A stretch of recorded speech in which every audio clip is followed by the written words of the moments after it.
సంఘాలలో కూడా ఉంది. ఉందా లేదా రోగం? ఏ రోగం? సనిగే రోగం. ఈ సనిగే రోగం అంత మంచిది కాదు. ఏ రోగం మంచిది కాదు? సనిగే రోగం పరిశీలిలో ఉంది. ఆ పరిశీలి యొక్క ఆత్మ నీలో, నువ్వు కూడా సరుగుతున్నావు అంటే నీలో పరిశీలి యొక్క ఆత్మ పనిచేస్తుంది.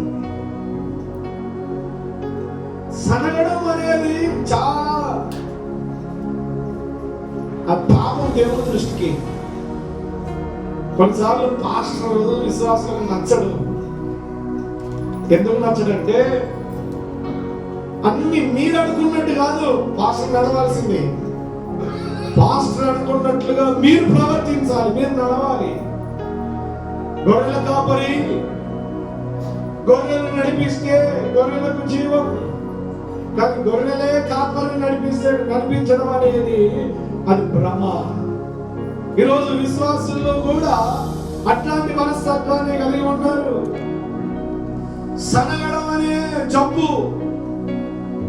పరిసయ్యుల యొక్క గుణ లక్షణం ఏంటంటే వారు సనుగుతున్న పాపులతో భోజనం చేస్తున్నాడు, సుఖములతో కలిసి నివాసం చేస్తా ఉన్నాడు అని ప్రభు మీద, ఆయన శిష్యుల మీద సనగడం మొదలు పెడుతున్నారు. దేవుడి ప్రజలారా, సనగడం వలన ఆ సనగడం వలన ఆ కాలంలో జరిగిన సంఘటనలు మనం వాక్యంలో చూస్తే అవి భయంకరమైన సంఘటనలుగా వాక్యం ఉంది.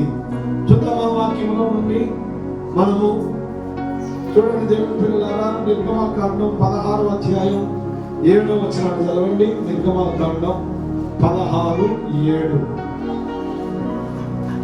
16:7. దేవుని మీద సనిగేటోళ్ళు ఉన్నారు, సేవకుల మీద సనిగేటోళ్ళు. చదవమా. యెహోవా మీద మీరు సనిగిన సనుగులు ఆయన వినుచున్నాడు. ఉదయముననే యెహోవా మహిమను చూచెదరు. హల్లెలూయా. చదవగలిగా హల్లెలూయా. దేవుడు అంటా ఉన్నాడు, యెహోవా మీద మీరు సనిగిన సనుగులను ఆయన వినుచున్నాడు. హల్లెలూయా. దేవుని పిల్లలారా, ఇంకో చోట ఇదిగో దేవుడు మాకు ఈ అరణ్యానికి తీసుకొని వచ్చి మేము ఆహారం లేకుండా బాధపడుతూ ఉన్నాం. దేవుడు మాకు దేవుడు మాకు ఏం చేసిండు అనే సనుగు ఉంది ప్రజల్లో. దేవుడి బిడ్డలు కూడా అట్లాంటి ఆలోచనలు, సనుగుడు అనే రోగం ఉంది చాలా మందిలో. దేవుని పిల్లలయ్యుండి దేవుని కార్యాలు తన చిత్త ప్రకారం జరుగుతాయని ఆలోచన ప్రజలకు లేకుండా ఇదిగో దేవుని మీద అలాంటి ఇశ్రాయేలు ప్రజలు సనిగిరి, మాకు ఎవరు ఆహారం పెడతారయ్యా అనే సనుగులు వాళ్ళు. ఆ సనుగులను బట్టి దేవుని పిల్లలాగా మోషే మీద సనుగుతున్నారు, దేవుని మీద సనుగు. అందుకే ఈ సనిగం అనే రోగం ఆ రోజు ప్రజల్లో ఉంది, ఆ రోజు పరిసయ్యుల్లో ఉంది, ఈ రోజు సంఘం అనే మీలో కూడా కొందరిలో ఉంది. హల్లెలూయా. ఆ సనుగులను మీరు ఏం చేయాలంటే మానుకొని ఉపదేశకుడు మీకు ఉపదేశిస్తున్న ప్రకారం మీరు నడుచుకోవడమే మీ పనిని గ్రహించి ఆ రీతిగా మీరు ప్రవర్తించగలిగితే దేవుడు మిమ్మల్ని మీ కుటుంబాలను దీవిస్తాడు. వాక్య సంబంధమైన ఆత్మ సంబంధమైన ఆ కృపలో మీరు వర్ధిల్లుతారు. హల్లెలూయా. హల్లెలూయా. సనుగుతా ఉన్నారు, మాకు ఎవరు ఆహారం పెడతారు ప్రభువా అని సనుగుతున్నప్పుడు దేవుడు ఇదిగో ఆ ఆహారం కొరకు, మాంసం కొరకు సనుగుతున్న సనుగులను దేవుడు విని చక్కగా వారికి మంచి ఆహారాన్ని ఇదిగో ఇచ్చినట్లుగా దేవుని వాక్యాన్ని సెలవిస్తా ఉంది. హల్లెలూయా. హల్లెలూయా. దేవదూతలు భుజించే ఆహారాన్ని దేవుడు వారికి పెట్టి వారి ఆకలిని తీర్చినట్లుగా దేవుని వాక్యం సెలవిస్తుంది. అందుకే పరిసయ్యుని యొక్క ఆత్మ ఏంటంటే సనగడం. మనం ఎన్నడూ కూడా దేవుడు కార్యాలు చేస్తలేడని సనగొద్దు. తర్వాత మిమ్మల్ని నడిపిస్తున్న సేవకుల మీద సనగొద్దు కానీ, ఒకవేళ మీరు ఆలోచన ఇవ్వగలిగితే, సలహా ఇవ్వగలిగితే ఇవ్వండి, కానీ సరిగి సంహారకుని చేతిలో పడొద్దు అని దేవుని వాక్యం సెలవిస్తుంది. హల్లెలూయా. 1 కొరింథీ పత్రిక 10వ అధ్యాయం 10వ వచనాన్ని చదవండి. 1 కొరింథీ పత్రిక 10వ అధ్యాయం 10వ వచనంలో ఒక మాట, మంచి మాట వినండి. 1 కొరింథీ 10:10 వారిలో కొందరు సరిగి సంహారకుని చేత నశించిరి. ఈ సంగతులు దృష్టాంత రూపకములుగా వారికి సంభవించి యుగాంతమందున్న మనకు బుద్ధి కలుగుటకు రాయబడి ఉండెను. హల్లెలూయా. చదవగట్టిగా హల్లెలూయా. దేవుని మీద, దైవ సేవకుల మీద సనిగి, ఇదిగో ఆ రోజు ఆ సనిగిన సనుగులను బట్టి సంహారకుని చేత నశించింది అని ఉంది. చూడండి దేవుని పిల్లలారా, మనకు ఆ 8వ వచనంలో, మరియు వారి వల్ల మనం వ్యభిచరింపక యుద్ధము, వారిలో కొందరు వ్యభిచరించినందున ఒక్క దినమందే 23,000 మంది కూడిరి. మనము ప్రభువును శోధింపక యుద్ధము, వారిలో కొందరు శోధించి సర్పం వలన నశించింది. మీరు సనగకుడి, వారిలో కొందరు సనిగి సంహారకుని చేత నశించింది. హల్లెలూయా. 5వ లక్షణము, పరిసయ్యుని యొక్క లక్షణం ఏంటంటే సనగడం. పాస్టర్ ఇట్లా, దేవుడు ఇట్లా, వాళ్ళు ఇట్లా సనిగే ఆ రోగాలు ఉంటే తీసేసుకోండి. ఎందుకంటే కొంతమందికి విషయాలు తెలవకుండా సనుగుతా ఉన్నారు. కొంతమంది ఏమో అర్థమవుతుందో అర్థం కాకుండా కూడా వాళ్ళ విషయాలు తెలుసుకోక మాట్లాడి సనిగి దేవునికి కోపానికి దూరమై, దేవుని కోపానికి వారు కోపాన్ని పొందుతున్న వారుగా ఉన్నారు. హల్లెలూయా. చదవగట్టిగా హల్లెలూయా. హల్లెలూయా. పరిసయ్యుని యొక్క 5వ లక్షణం ఏంటంటే సనగడం. సనిగి దేవుని మీద సనిగిస్తున్నాడు. దేవుడు ఏం కార్యం చేస్తాడు? మోషే మీద జరిగిన, మోషే మమ్మల్ని అరణ్యంలోకి తీసుకొని వచ్చి చంపడానికి కానీ సనిగినప్పుడు దేవుడు వారి సనుగులను విని ఇక వారి మీద కోపగించుకున్నట్లుగా దేవుని వాక్యం సెలవిస్తుంది. చూద్దామా ఇంకొక వాక్యం చూడండి. సంఖ్యాకాండం 17:5 చదవండి. అక్కడ కూడా ఒక మాట ఉంది. సంఖ్యాకాండం 17:5 వాక్యం నుండి. సంఖ్యాకాండం 17:5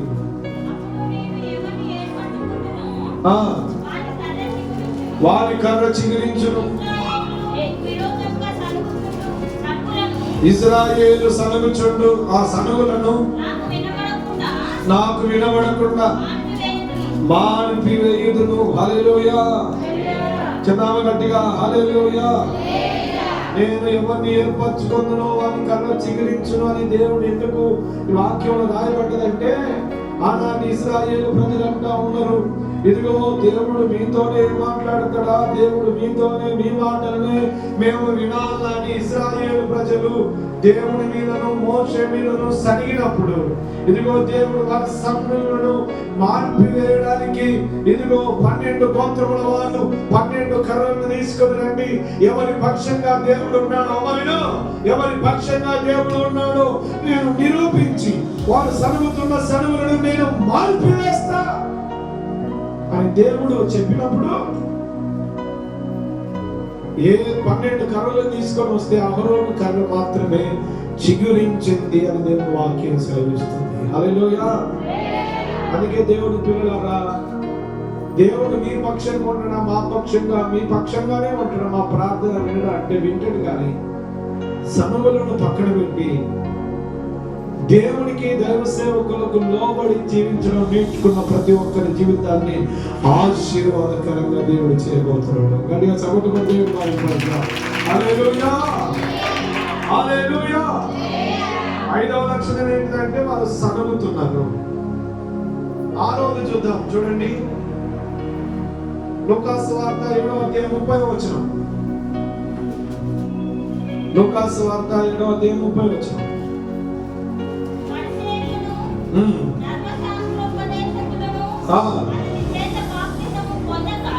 అతని చేత బాప్తిస్మము పొందక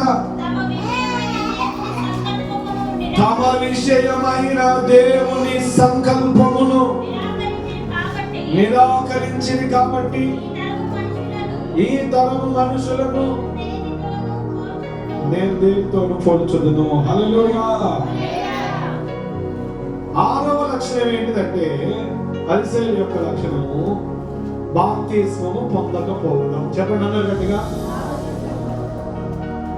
దేవుని యొక్క చిత్తం నమ్మి బాప్తిస్మం పొందువాడు రక్షించబడును, నమ్మని వారికి శిక్ష విధించబడునని దేవుని యొక్క సంకల్పాన్ని ఇదిగో ఆనాడు బాప్తిస్మం ఇచ్చే యోహాను చేత బాప్తిస్మం పొందకుండా, ప్రభు చేత బాప్తిస్మం పొందకుండా, ప్రభు యొక్క చిత్తమైన ఇదిగో దేవుని ఉద్దేశమైన ఆ బాప్తిస్మాన్ని పొందకుండా వారు దేవుని యొక్క చిత్తాన్ని నిరాకరించుచున్నవారు. హల్లెలూయా.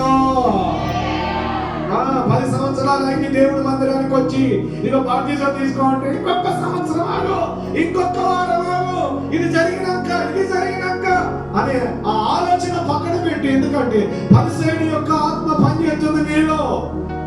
ఎందుకంటే నమ్మిన వెంటనే నువ్వు బాప్తిస్మం పొంది దేవుని యొక్క సంకల్పమైన దేవుని యొక్క చిత్తమైన ఆ చిత్తంలో నువ్వు నడిపించబడడం దేవునికి ఇష్టం. హల్లెలూయా. బాప్తిస్మం పొందడానికి నిరాకరిస్తున్నారు. కొన్ని సంఘాలు ఉన్నాయి అమ్మ, మీకు తెలుసా? కొన్ని సంఘాలు ఏంటిదంటే మనము దేవుణ్ణి నమ్మి మన పాపాలను ఒప్పుకొని క్షమించబడితే అంతే చాలు, బాప్తిస్మం తీసుకోకపోయినా మంచిదే అనే బోధలు ఉన్నాయి ఈ లోకంలో. అర్థమవుతున్న దేవుని స్తోత్రం చెప్పండి. అర్థం కాదు మీకు? హల్లెలూయా. బాప్తిస్మం తీసుకోకపోయినా ఏం కాదు, మారు మనసు పొంది పాపక్షమాపణ పొంది పరిశుద్ధంగా జీవిస్తే అంతే చాలు, బాప్తిస్మము. ఇదిగో ఆ శిలువ మీద దొంగ బాప్తిస్మం తీసుకున్నాడా? చెప్పండి. ఆ శిలువ మీద దొంగ బాప్తిస్మం తీసుకున్నాడా అని ఆ ఒక్క విషయాన్ని చూపి దేవుని సంకల్పమైన బాప్తిస్మాన్ని తీసుకోకుండా చాలా సంఘాలు ఈరోజు దేవుని చిత్తానికి విరుద్ధంగా ప్రవర్తిస్తున్నారు. అట్లాంటి సంఘాలు ఉన్నాయి. బాప్తిస్మం తీసుకోరు, పాపక్షమాపణ పొందుతామంటారు, పరిశుద్ధంగా జీవిస్తామంటారు, తర్వాత బాప్తిస్మం అనే దేవుని చిత్తాన్ని. ఈ పరిసయ్యులు దేవుని యొక్క చిత్తాన్ని నెరవేర్చకుండా వినండి, దేవుని యొక్క చిత్తాన్ని నెరవేర్చకుండా ఆయన సంకల్పాన్ని నిరాకరిస్తున్న వారు పరిసయ్యులు. కొంతమంది బాప్తిస్మం పొందకుండా ఇంకా చాలా మంది తీసుకోమంటే అది దేవుని చిత్త సంకల్పంలోనికి రాకుండా ఇంకా మళ్ళో సంవత్సరం అని నిర్లక్ష్యంతో మీరు బాప్తిస్మం పొందకుండా ఉంటే ఇదిగో మీరు దేవుని చిత్తాన్ని పక్కకు పెడుతున్నట్లు. మీరు ఎవరి యొక్క చిత్తాన్ని? దేవుని చిత్తాన్ని పక్కన పెడుతున్నట్లు, దేవుని సంకల్పాన్ని పక్కన పెడుతున్నట్లు. కాబట్టి దేవుని పిల్లలారా, నువ్వు బాప్తిస్మం పొందు, అది దేవుని యొక్క సంకల్పం. దేవుని యొక్క సంకల్పాన్ని నిరాకరించే వాడుగా ఉండి నీలో పరిసయ్యుని యొక్క ఆత్మ పనిచేస్తుంది. హల్లెలూయా. చదమరండి, చేతులు పైకెత్తి హల్లెలూయా. ఇప్పుడు బాప్తిస్మం పొందిన వాళ్ళు దేవుని స్తోత్రం చెప్పండి. బాప్తిస్మం పొందిన వాళ్ళు దేవుని స్తోత్రం చెప్పండి. ఏం చేయాలి మీరంతా? ఇంకా మా అత్త వద్దన్నది, మా అమ్మ వద్దన్నది, మా ఆయన వద్దన్నాడు. ఒకవేళ ఈ టైంలో చచ్చిపోతే వెళ్ళిపోతావు. ఎప్పుడు నీకుంటే అవుతుంది ఎవరికి తెలియదు. చచ్చిపోతే వెళ్ళిపోతావు. 10 సంవత్సరాలు బాప్తిస్మం తీసుకోకుండా దేవుని సంకల్పాన్ని నిరాకరించి హల్లెలూయా స్తుతిమయమని పాటలు పాడి గంతులేసి అన్ని చేసిన తర్వాత ఒకవేళ చస్తే దేవుని సంకల్పాన్ని నిరాకరించిన వాడు పరలోక రాజ్యానికి వెళ్ళడు. హల్లెలూయా. దేవుని చిత్తాన్ని నెరవేర్చకపోతే పరలోక రాజ్యానికి వెళ్ళలేదు. అందుకే వచ్చిన 20 తారీఖు బాప్తిస్మం సిద్ధపడిన వాళ్ళందరికీ దేవుడు మీకు బాప్తిస్మాన్ని తీసుకొని దేవుని చిత్తాన్ని నెరవేర్చండి. హల్లెలూయా. నువ్వు చచ్చినప్పుడు నీ అత్త చావు, నీ అత్త చచ్చినప్పుడు నీ భర్త చావు, నీ భర్త చచ్చినప్పుడు నువ్వు చావు. మరి ఆత్మ సంబంధమైన కార్యముల్లో నీవు పాలు పంపులు పొందకుండా నీ ఇష్టానుసారంగా నీ చింత నీ సొంత మనస్సుతో మానవలసి ఉంది నువ్వు బాప్తిసం పొందితే దేవుడు నేను అభిషేకించి నిన్ను తన చిత్తంలో నెరవేర్చుకుంటాడు. పరిసయ్యుని యొక్క 6వ లక్షణం 5వ లక్షణం ద్వారా 6వ లక్షణం బాప్తిసం పొందకుండా దాన్ని నిరాకరించేవాడిగా ఉన్నట్లుగా వాక్యం సెలవిస్తుంది. 7వ విషయం చెప్పుకున్నామా, తర్వాత త్వరగా చదువుతాం. లూకాసు వార్త 16:14. లూకాసు వార్త 16:14. ధనాపేక్ష గల పరిచయులు, ధనాపేక్ష కలిగిన పరిసయ్యులు ఈ మాటలన్నీ విని ఆయనను అపహసించుచుండగా ఆయన మీరు మనుషుల ఎదుట నీతిమంతులు అనిపించుకుంటున్నారు కానీ దేవుడు మీ హృదయాలను ఎరుగును. మనుషులలో ఘనముగా ఎంచబడినది దేవుని దృష్టికి అసహ్యమే. హల్లెలూయా. 7వది అమ్మా, 8వది ధనాపేక్ష కలిగిన పరిసయ్యులు. మన పక్కన ఉన్నది చెప్పండి. ఏ పేక్ష? ధనం గొప్పనా దేవుడు గొప్పనా? దేవుడు గొప్ప అన్నారు. దేవుడి స్తోత్రం చెప్పండి. హల్లెలూయా. 6 రోజులు పని చేసుకొని 7వ రోజున ఎవరి దగ్గర రావాలి? పునరుద్ధాన దినమున కూడా బేరాలకు వ్యాపారాలకు పోవాలా? ఏమున్నట్టు నేను డబ్బు సంపాదన ఆశ, ధనాపేక్ష సమస్త కీడునకు మూలం. ఈ ధనాపేక్ష అనే ఆలోచనను చంపకుండా నాలో పరిశుద్ధాత్ముడు పనిచేస్తాడు అనుకుంటే నీ పొరపాటు. పరిసయ్యుని యొక్క ఆత్మ పనిచేస్తుంది. చెప్పండి, అదిగా పరిసయ్యుని యొక్క ఆత్మ పనిచేస్తుంది. నువ్వు స్తుతి అంటే నీలోనికి దెయ్యమాత్మగా పనిచేస్తుంది. హల్లెలూయా. అయితే దేవుని వాక్యానికి విరుద్ధంగా నువ్వు జీవిస్తూ పరిశుద్ధాత్మ నాలోనికి రా అంటే రాడు. వెలుగు దూత వేషం వేసుకొని వస్తుంది. ఏ దూత? చెప్పాలి గట్టిగా. వెలుగు దూత అయిన యేసయ్య వేషాన్ని వేసుకొని వస్తుంది. స్తుతి కూడా అంటది. అది కూడా వాక్యానుసారమైన నడవడిక లేకపోతే నీలో పనిచేసేది దుష్టాత్మనే. 7వది ధనాపేక్ష కలిగిన పరిసయ్యులు. ధన సంపాదన ఆశ ఉండాలి, కానీ దేవుని తర్వాతనే ఆ విషయాలు. హల్లెలూయా. చదవనట్టుగా హల్లెలూయా. హల్లెలూయా. అందుకే ధనాపేక్ష లేని పరిసయ్యులుగా మనము ఉండాలి. తర్వాత ఏమది? చదవండి. లూకాసు వార్త 19:39. లూకాసు వార్త 19:39. ఆ సమూహములో ఉన్న కొందరు పరిసయ్యులు బోధకుడా నీ శిశువులను కత్తించు ఆయనతో చెప్పగా మీరు ఊరుకుంటున్న ఎడల ఈ రాళ్ళు కేకలు వేస్తాయని నీతో చెప్పుచున్నాను. హల్లెలూయా. చెప్పండి గట్టిగా, 2 చేతులు పైకెత్తి హల్లెలూయా. అందరూ కూడా యేసు ప్రభువును స్తుతిస్తా ఉన్నారు. ఆ గాడిద మీద కూర్చోబెట్టి గాడిద మీద కూర్చోబెట్టుకొని ఇగో ప్రభు పేరిట వచ్చు రాజు స్తుతించబడును గాక అంటున్నారు. హల్లెలూయా. ఏ రాజు? మీ నోరు దగ్గర చెప్పొచ్చుగా. నన్ను స్తుతించదా దేవుడా? ప్రభు పేరిట వచ్చు రాజు స్తుతించబడును గాక అనండి గట్టిగా. పేరట వచ్చురా గట్టిగా స్వరాలు ఎత్తి చెప్పండి. చదువుతాం. ఎంత గొంతుండదు అంత ప్రభు పేరిట వచ్చు రాజు స్తుతించబడునుగా కనండి. ఏమంటదా? పక్కన చెప్పండి గట్టిగా. నాలుకలు తిరుగుతుంది కదా కిరగై. హల్లెలూయా. చదవగలిగా ప్రభు పేరిట వచ్చు రాజు ఏం చేయకూడదు. ఇప్పుడు చెప్పండి గట్టిగా.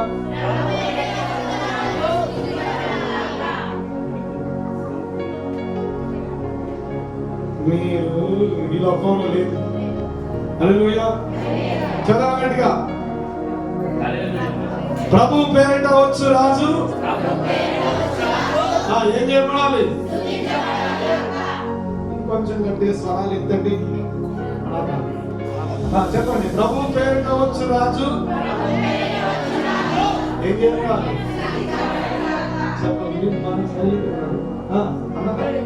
చెప్పండి. ప్రభు పేరిట వచ్చు రాజు ఏం చెప్పాలి? దావీదు కుమారుని కేక వేస్తున్నాడు. ఏమని? గుడ్డోడు కేక వేస్తున్నాడు. దావీదు కుమారుడు నన్ను కరుణించు. దావీదు కుమారుడా నన్ను కరుణించని బలమైన కేక వేసినప్పుడు ఆ కేకలు విని దేవుడు ఆగింది. హల్లెలూయా. నేను బతికించి నీకు ఈరోజు కృప చూపించి ఈరోజు సర్వ సంపదను దేవుడు ఇస్తే నువ్వు స్తుతించడమే నీ పని. హల్లెలూయా. బ్రతుకు కాలం అంతా నువ్వు ఏం చేయాలి? దేవుణ్ణి స్తుతించాలి. హల్లెలూయా. నేనేమైనా ప్రభువా నిన్నే స్తుతిస్తాను, నాకేమున్నా ప్రభువా. చదవండి అందరు పాడదా? పాడు గట్టిగా. నాకేమున్నా ప్రభువా నీకు అర్పిస్తాను, నేనేమై ఉన్నాను గట్టిగా. నేనేమై ఉన్నాను నీ దయ వలనేనయ్యా, నాకున్నవన్నీయో నీవిచ్చినవేనయ్యా. భాగమా నీవిచ్చినవేనయ్యా. నేనేమైనా ప్రభువా నిన్నే స్తుతిస్తాను, నాకేమున్నా ప్రభువా నీకు అర్పిస్తాను. సర్వము పోయిన శరీరము కుళ్ళిన తాను ఆరే వెలివేసిన పోయిన శరీరము కుళ్ళిన తాను ఆరే వెలివేసిన ఆకులంతా శత్రువులైనా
ప్రభు పేరిట వచ్చు రాజు స్తుతించబడును గాక అని కేకలు వేసి దేవుణ్ణి ఆనాటి ప్రజలు దేవుణ్ణి స్తుతిస్తా ఉంటే పరిసయ్య బోధకుడా నీ శిష్యులను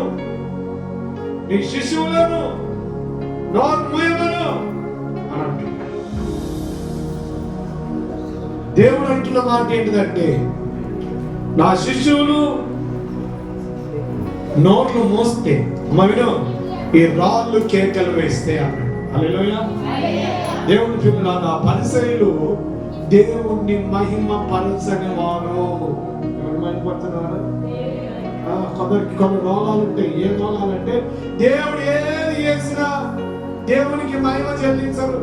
నా కష్టార్జితం చేత, నా నడిపింపు చేత, నా తెలివి చేత, నా ఫలము చేత ఇవన్నీ కలిగినాయి అనుకుంటారు. అందుకని గర్వం అంటారు. హల్లెలూయా. ఆ గర్వము దేవుణ్ణి మహిమపరచకుండా చేస్తుంది. అందుకే దేవుని పిల్లలారా, మన జీవితంలో దేవుడు ఏం చేసినా మహిమపరచడం మన పని. మహిమపరచని వాడు పరిసయ్యునితో సమానం. హల్లెలూయా. చెప్పండి గట్టిగా హల్లెలూయా. మన జీవితంలో ఏ చిన్న కార్యం జరిగిన ఎవరిని మహిమపరచాలి? ఎటు అనా చెప్పండి, ఎట్లా సంధించాలి? మన కన్న వాటిని విన్న వాటిని మేము చెప్పలేక ఉండలేము అని ఆనాటి అపోస్తలుడు రోషం కలిగి దేవుని సాక్ష్యాన్ని చెప్పారు. ఇక్కడ దేవుని స్తుతిస్తా ఉన్నాడు. మన జీవితంలో చేసిన మేలును ఉపకారాలను దేవుని మందిరంలో కాకుండా ఇతరులలో కూడా చెప్పి దేవుణ్ణి ఘనపరిచే మహిమపరచని ప్రతి ఒక్క వ్యక్తి పరిసయ్యుడు. మహిమపరిచే ప్రతి ఒక్క వ్యక్తి దేవునికి ఘనత తెచ్చే పిల్లలు. అది సభలో హల్లెలూయా, హల్లెలూయా, హల్లెలూయా. అందుకే మనం ఏం చేయాలంటే ప్రతి నిత్యము దేవుణ్ణి మహిమపరచడం నేర్చుకోవాలి. నువ్వు మహిమపరుస్తలేనంటే నేను ఏ ఆత్మ పనిచేస్తుంది? పరిశుద్ధాత్మ, పరిసైన ఆత్మ. ఎన్నో ఇప్పుడు నెక్స్ట్ 9 చూడండి. లూకాసు సువార్త 8:11. పరిసయ్యులు నిలవబడి, దేవా నేను చోరులను, అన్యాయస్తులను, వ్యభిచారులైన ఇతర మనుషుల వలనైనను ఈ సుంకరు వలెనైనను నుండనందుకు నీకు కృతజ్ఞతాస్తుతులు చెల్లించుచున్నాను అంటున్నాడు. 9వది ఏంటంటే హెచ్చించుకునేవాడు. ఏం చేసేవాడు? హెచ్చించుకుంటున్నాడు. హెచ్చించుకునే లక్షణం నీలో ఉంటే నీలో పరిసయ్యుని ఆత్మ పనిచేస్తుంది. పక్కన శేఖర్ని చెప్పండి.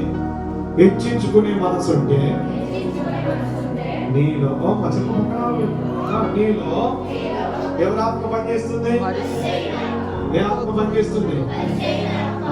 హెచ్చింపు మనసు ఉంటుందా? హెచ్చించుకునే ఆలోచన ఉంటుందా? నేను వానికంటే గొప్ప నీ విశ్వాసంలో, నేను ఆమె కంటే గొప్ప నీ విశ్వాసంలో, ప్రార్థనలో వాళ్ళకు నాకు పోలిక ఎక్కడిది, వాళ్ళకు నాకు సంబంధం ఎక్కడిది అనే గర్వపు హెచ్చింపు ఆలోచనలు నీలో ఉన్నా, ఆ హెచ్చింపు మనస్సును కలిగిన తలంపు నీలో ఉన్నా, నీలో పరిసయ్యుని యొక్క ఆత్మ పనిచేస్తుంది, పరిశుద్ధాత్మగా. హల్లెలూయా, హల్లెలూయా. పరిసయ్యుడు ప్రార్థన చేస్తున్నామని, ఇదిగో నాయనా నేను దొంగని కాదు, వ్యభిచారిని కాదు, నరాంతకుని కాదు, ఆ సుందరలాంటిని కాదు అని తనకు తాను ఒక వ్యక్తిని గురించి ఇంకొక వ్యక్తి హెచ్చించుకుంటున్నాడు. హెచ్చించుకుంటున్నాడు. హెచ్చింపు కలిగిన ఆత్మ పరిసయ్యుని యొక్క ఆత్మ. ఎంత తగ్గించబడితే అంతగా దేవుడు నిన్ను హెచ్చిస్తాడు. అదే చెప్పబడదా? హల్లెలూయా. ఎంతగా తగ్గించుకుంటే దేవుడు అంతగా హెచ్చింపజేస్తాడు. అందుకే 9వది మనము ఆ పరిసయ్యుడు హెచ్చించుకునేవారు కనుక వారిలాగా మనము హెచ్చించుకోకుండా ఉండుగాక. హల్లెలూయా, హల్లెలూయా. చివరిగా 10వది మత్తయి సువార్త 23:23. దేవుని వాక్యంలో నుండి మత్తయి సువార్త 23:23 చివరిగా చెప్పండి. పరిసయ్యులారా,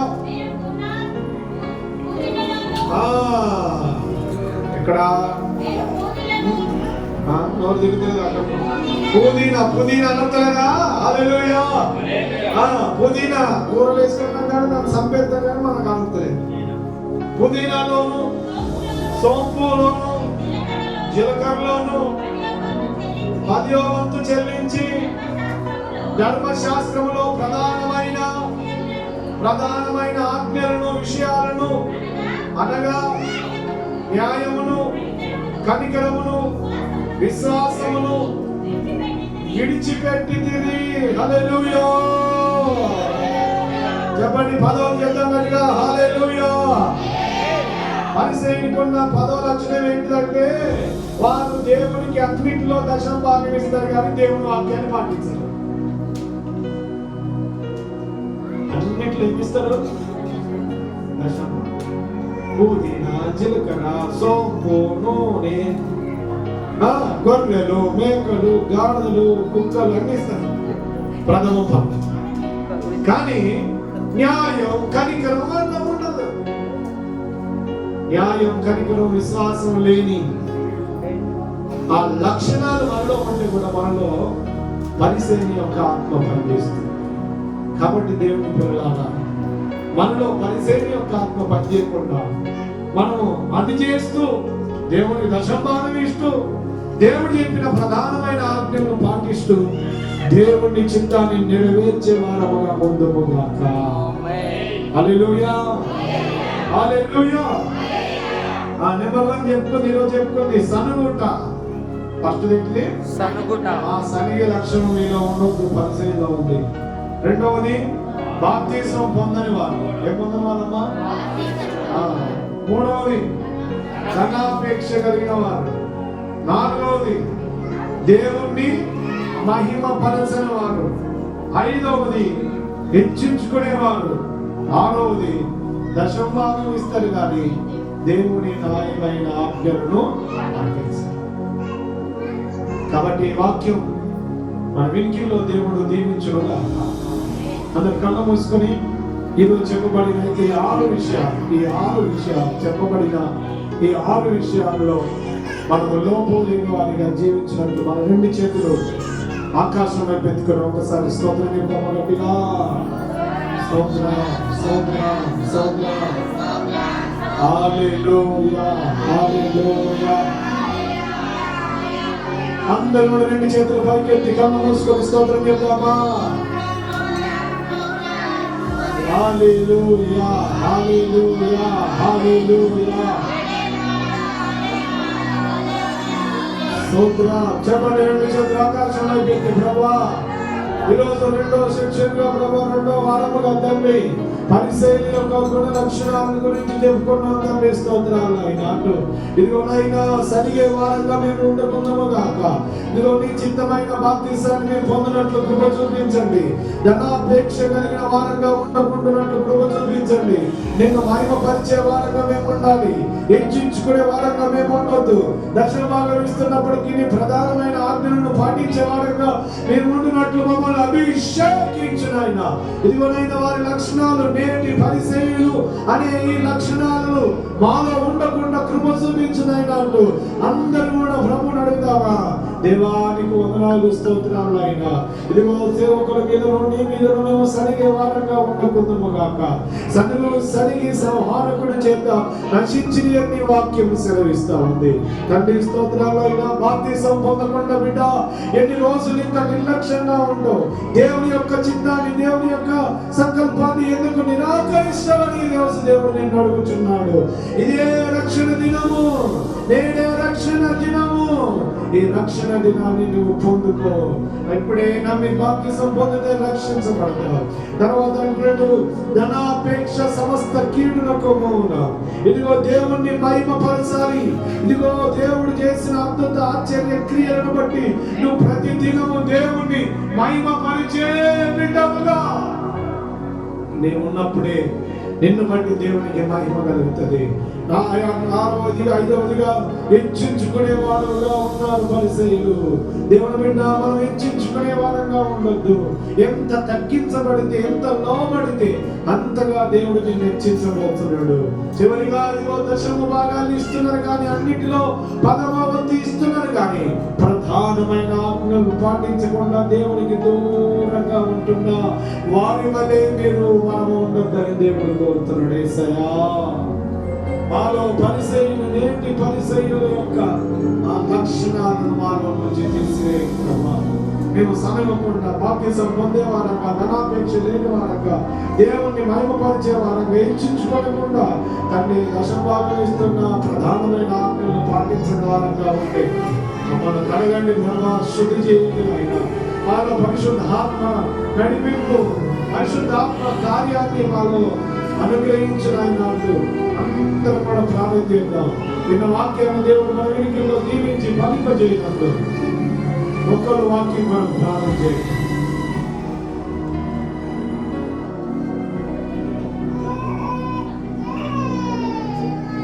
ఒకరు వాక్యం కొరకు ప్రార్థన చేయండి.